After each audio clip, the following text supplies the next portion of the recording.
Do you want to know how much time you really have left once you pass 70? Every year feels more precious, and the truth is, your body is already giving you signals about how long you may live. Some people in their 70s still feel strong, sharp, and full of life, while others start to slow down, dealing with health problems and fatigue. The difference often lies in a few key signs, subtle but powerful indicators that can give you a glimpse into your future. In this video, we're going to talk about 7 signs that can reveal how long you may live after 70. These are not guesses or myths. They are based on real patterns observed by researchers and doctors in people who live long, healthy lives. By the end of this video, you'll know exactly what to look for in your own body and lifestyle, and more importantly, what you can do to maximize your chances of living longer and staying healthier. Stay tuned until the end, because you might be overlooking small things that could have a huge impact on your future. Once you recognize these signs, you'll have a clear idea of where you stand and what changes you might need to make to add years to your life. Number 1, walking speed. One of the strongest indicators of longevity after 70 isn't hidden in your DNA, medical records, or even your diet. It's something far simpler: your walking speed. Studies have shown that people who maintain a steady, brisk pace in their 70s and beyond tend to live longer than those who slow down significantly. That's because walking speed is linked to overall health, muscle strength, cardiovascular fitness, and even brain health. Think about 2 75-year-olds, Joe and Frank. Joe walks every morning at a steady pace, doesn't struggle crossing streets or climbing stairs. His movements are fluid, balanced, and confident. Frank, however, has slowed down over the years, struggles to keep up, takes breaks, and sometimes feels unsteady. Joe's pace suggests his body is functioning well. Frank's decline might indicate weakening strength, poor circulation, or early neurological issues. The good news? Walking speed is improvable. If you've noticed you're slowing, don't ignore it. Start with small efforts. Take more walks, use light weights, and do simple leg exercises. Because in the end, how fast you move through life literally tells you how long you might keep moving. Number 2, grip strength. Your handshake strength might be revealing more about your future than you think. Research has found that grip strength is one of the clearest indicators of overall vitality in older adults. A firm grip suggests strong muscles, good circulation, and a well-functioning nervous system. A weak or declining grip, on the other hand, can be an early warning sign of muscle loss, frailty, and higher risk of health complications. Take Robert Turashore, a 78-year-old who has always had a firm handshake. He stays active, lifts light weights, and has no trouble with everyday tasks. Then there's Walter, also 78, who now finds simple tasks like opening jars or carrying groceries harder than before. He thought it was just aging, but his grip decline signals muscle mass loss, leading to falls, injuries, and potentially shorter life expectancy. Your hands reflect your overall muscle health. If your grip is weakening, chances are your body is too. But you can rebuild it. Try tennis ball squeezes, hand grippers, or even carrying light weights. How well you hold on today may determine how well you hold on to life tomorrow. Number 3, balance, able to stand on one leg. Balance isn't something most people think about until they start losing it, but your ability to stand on one leg for at least 10 seconds is one of the strongest predictors of longevity. Studies show that those who struggle with balance have a higher risk of falls, injuries, and even cognitive decline. In contrast, people who maintain good balance into their 70s and beyond tend to live longer, healthier lives. For instance, Carol and Nancy, both in their early 70s. Carol walks daily, does yoga, and can easily lift one foot off the ground. Nancy, however, wobbles and grabs for support. Nancy doesn't realize this loss of balance is a warning sign that coordination, leg strength, and even brain function may be declining. Good balance relies on legs, the nervous system, and the brain. If you're stumbling more, feeling unsteady, or holding on to walls for support, it's time to act. Balance can be improved with simple exercises. Stand on one foot, walk heel to toe, or practice Tai Chi. Try it now. Hold one foot off the ground for 10 seconds. If it's hard, don't worry, but don't ignore it. The more you work on balance today, the steadier you'll be in the years ahead. Number 4, sleep quality. How well you sleep at night says a lot about your longevity. Sleep isn't just rest. It's when your body repairs itself, strengthens the immune system, and clears brain toxins. Studies show people over 70 with consistent, high-quality sleep tend to live longer, healthier lives. Those with poor sleep face higher risks of memory decline, heart disease, and weakened immunity. Think of Henry and Bill, both in their mid-70s. Henry has a regular bedtime, sleeps around 7 hours, and wakes up refreshed. Bill tosses and turns, wakes multiple times, and struggles to fall asleep. Henry's consistent rest keeps his mind sharp and his energy steady. Bill, however, suffers brain fog, daytime fatigue, and potential blood pressure issues. If you wake up often, feel exhausted after hours in bed, or notice sleep pattern changes, don't dismiss it. Poor sleep can result from stress, diet, inactivity, or conditions like sleep apnea, but you can improve it. Reduce screen time before bed, stick to a routine, get morning sunlight, and avoid heavy meals late at night. How well you sleep today might determine how strong and healthy you stay tomorrow. Number 5, appetite and eating habits. How you eat after 70 is a powerful longevity indicator.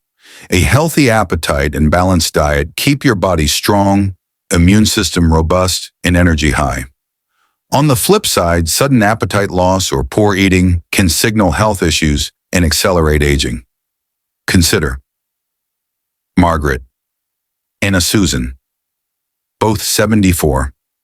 Margaret enjoys fresh, whole foods, maintains a steady weight, and feels energized. Susan, however, lacks appetite, skips meals, eats processed foods, and has unintentionally lost weight. Her declining appetite isn't harmless, it's a red flag. It may indicate poor nutrient absorption or early cognitive decline. When you eat too little, your body breaks down muscle, leading to weakness, frailty, and higher risk of falls and illness. Notice changes in food interest, feeling full quickly, or unexplained weight loss? Take it seriously. After 70, eating well isn't optional, it's essential. Focus on nutrient-dense whole foods, stay hydrated, and seek help if your appetite is shrinking. Your eating habits today shape your strength and independence in the years ahead. Number 6, ability to handle stress. How you manage stress after 70 can tell you much about your lifespan. Chronic stress weakens the immune system, raises heart disease risk, and accelerates aging. In contrast, people who handle stress effectively stay healthier, more active, and mentally sharp. Take Ferry, John and Richard, both 76. John faces the same life challenges, health scares, family issues, finances, but remains calm. He uses deep breathing, stays socially engaged, and doesn't dwell on problems. Richard, however, worries constantly, gets overwhelmed easily, and remains stuck in negativity. Over time, Richard's stress elevates his blood pressure, disrupts sleep, and diminishes energy. Chronic stress triggers inflammation, linked to nearly every major age-related disease. If you often feel tense, irritable, or drained, take notice. Managing stress through mindfulness, exercise, deep breathing, or laughter can add years to your life. When challenges arise, do you adapt or let worries take control? Your stress response today is a key factor in how long and how well you'll live. Number 7, social connections. The strength of your relationships is one of the clearest indicators of longevity after 70. Studies consistently show that people with strong social ties, through friends, family, or community, tend to live longer, healthier lives. Loneliness, on the other hand, is linked to higher risks of heart disease, depression, cognitive decline, and early mortality. Think of Eleanor and Barbara, both 78. Eleanor has an active social life, staying in touch, participating in a book club, and enjoying family time. She interacts often, laughs frequently, and feels connected. Barbara spends most of her time alone, has lost touch with friends, and rarely reaches out to family. Over time, she feels isolated, her mood declines, and her health suffers. Human connection goes beyond emotional support. It benefits physical health. Interaction keeps your brain active, lowers stress, and releases well-being chemicals. Even small efforts, reaching out to an old friend, joining a group, or having meaningful conversations, make a major difference. Relationships you nurture today aren't just about happiness. They help ensure you stay healthier and live longer. Now that you know these 7 signs, take a moment to reflect. Are you moving through life with strength and confidence? Or have you noticed subtle changes that might be warning signs? The good news, most of these factors, walking speed, grip strength, balance, sleep quality, eating habits, stress management, and social connections are things you can improve. Your future isn't set in stone. The choices you make today can profoundly impact how many years and how well you live. If you recognize areas needing attention, don't wait for a doctor's diagnosis. Start making changes now. Calling my kids, but the warmth Linda had brought was gone, replaced by a heavier loneliness than before. My son Adam and daughter Eva phoned me regularly, noticing that I sounded down. Yet they lived too far to be at my side consistently, and I couldn't expect them to drop their own obligations just to take care of me. A few months later, I heard some people at the community center talking about assisted living facilities, places designed for older adults, with medical staff, group activities, and peers. The thought popped into my head. Maybe I should research that option. One phone call later, Adam sounded concerned. Dad, do you really want to move into a senior living place? Won't it be depressing? I took a deep breath. Son, it's not about it being depressing or not. I just need a place that's stable, where I don't have to worry about being on my own. If something happens, you and Ava can't always be here. At least if I'm in a place with on-site care and friends my age, I won't have to wait alone if I'm sick or need help. After some hesitation, Adam said he'd talk to Eva a few days later. The two of them came over and sat down with me. Eva looked worried. Dad, we understand living alone is tough, but are you sure a senior community is right for you? I gently explained. I've thought about it for a while. I need a place where I can be around others in similar situations. I appreciate how much you both want to help, but I can't rely on you all the time. You have jobs, children, and your own lives." They looked at each other, then nodded. Adam said, "We support you, Dad. We'll visit often." Okay, shortly thereafter, I moved to a peaceful, assisted living home in the suburbs. It had a garden, recreation rooms, and a group of friendly seniors who became my neighbors. A resident named Mr. Vernon took me under his wing on my very first day, giving me a quick tour and introducing me to a few folks who liked chess. Just as much as I did that first night lying in my new bed, I stared out the window at the moonlit sky and felt a sense of relief. Yes, this place was unfamiliar, but at least I wasn't entirely alone. There were people around, staff members watching out for us, and new friends willing to chat or share a cup of coffee over the next 6 months. I adapted. I had routine meals in the dining hall, joined a Tai Chi group in the mornings, and started playing board games again with a few friends every afternoon. Adam and Ava would drop by sometimes, bringing their kids. I always tried to reassure them I was settling in well, and in truth, I began to feel a certain measure of contentment. Then one afternoon, while I was basking in the warm sunshine in the courtyard, my phone rang. It was Adam, his voice tight with worry. "Dad, Linda's been in a car accident. She's in the ICU and it's not looking good." My heart pounded, the phone slipping almost out of my hand. "Are you sure? Where is she now?" He told me which hospital and asked if I wanted him to pick me up.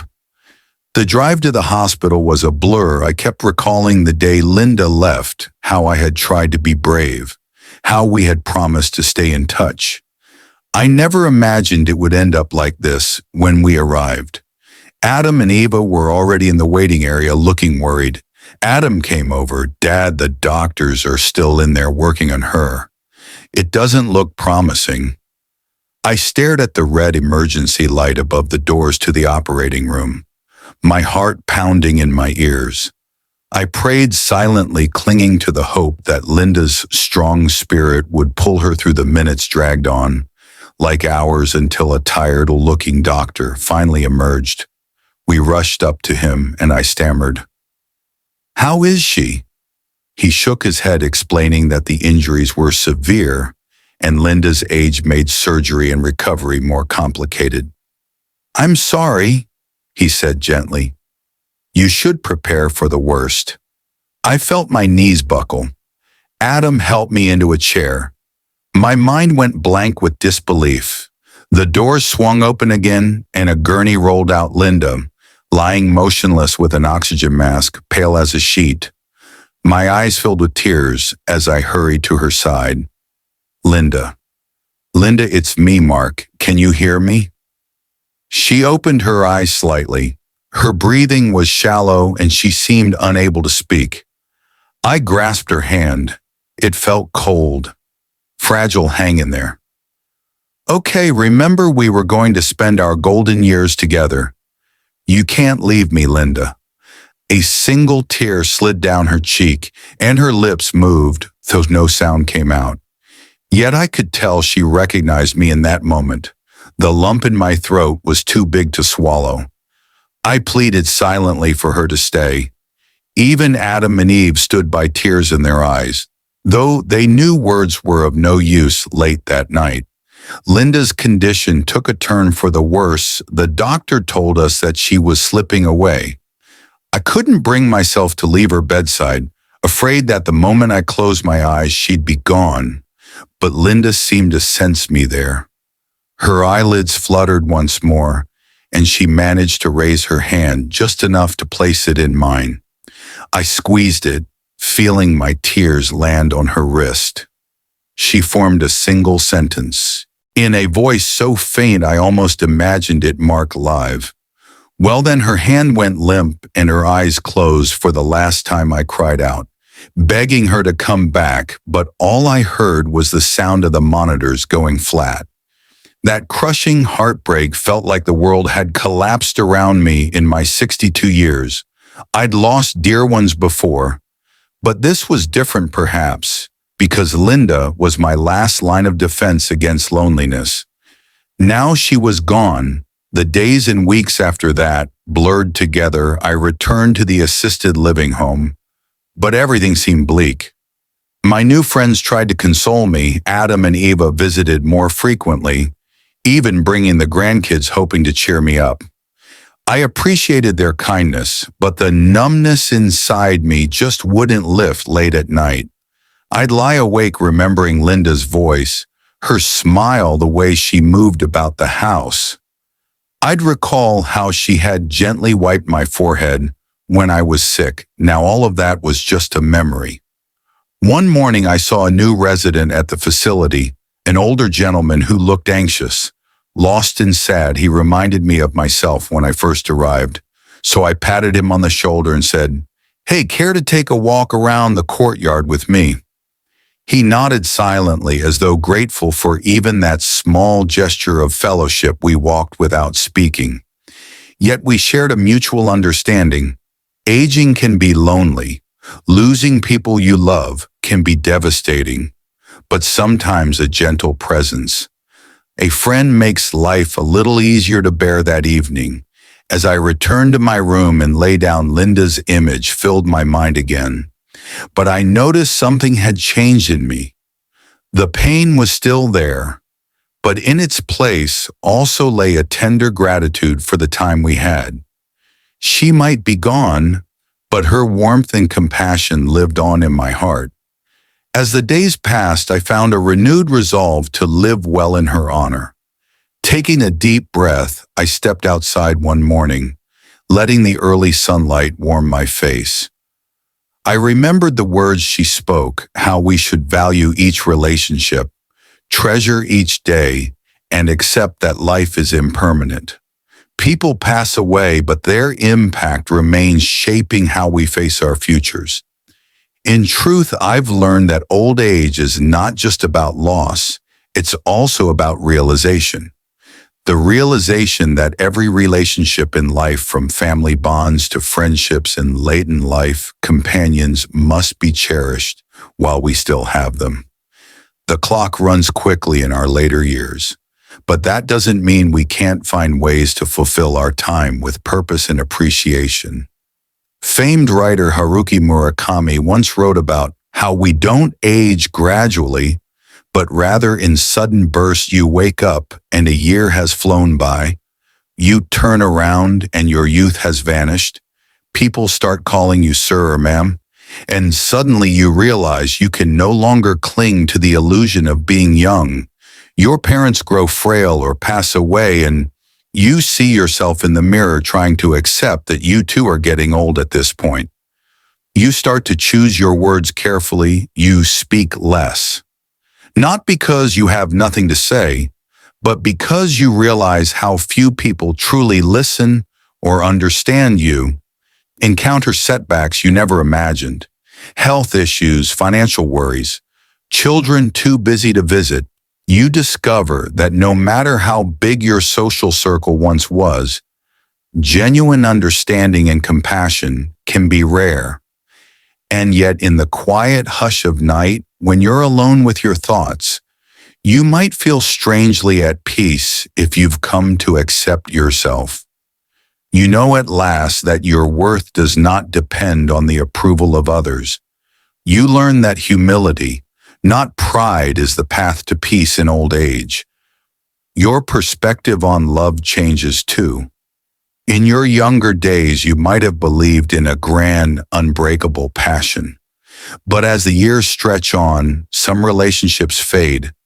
You learn that not every love story is meant to last forever. People change you. Change. The important thing is that you continue to treasure the memories that shaped you. Life's disappointments accumulate, but so do moments of unexpected grace. You stop placing unrealistic expectations on people. And in doing so, you're freed from being constantly let down. Some might call it cynicism, but perhaps it's simply wisdom and awareness that peace comes from balancing hope with realism above all. You learn that in the end, the person who will always be there for you is you. If you can stand on your own 2 feet, if you can push through heartache and let yourself heal, then you've already found a kind of strength that no one can take away with that. In mind, I want to leave you with a final thought. If you ever find yourself aging alone, remember there are ways to prepare. Don't hesitate to build a solid financial plan and maintain your independence as best you can. Nourish your soul with friendships, hobbies, and if you're open to it, a new companion who might bring unexpected light into your life, even if it's for just a few short years. Treasure the people who truly care, but don't be afraid to place yourself in an environment where help is available if that's in assisted living. Community, so be it if it's staying with your children or close friends, that's fine too. There's no one right way to age. There's only the way that gives you the most comfort, dignity, and companionship in your final decades. And when the night falls and you feel that familiar ache of missing those who have gone before, remind yourself that you carry them in your heart. The time you shared was real and precious. No one can take that away from you. Thank you for watching and supporting Elderly Advise. If you found Mark Thompson's story meaningful, please remember to like, share, and subscribe. Don't forget to hit the notification bell so you won't miss any of our new uploads. Take care, cherish your loved ones, and we'll see you in the next video.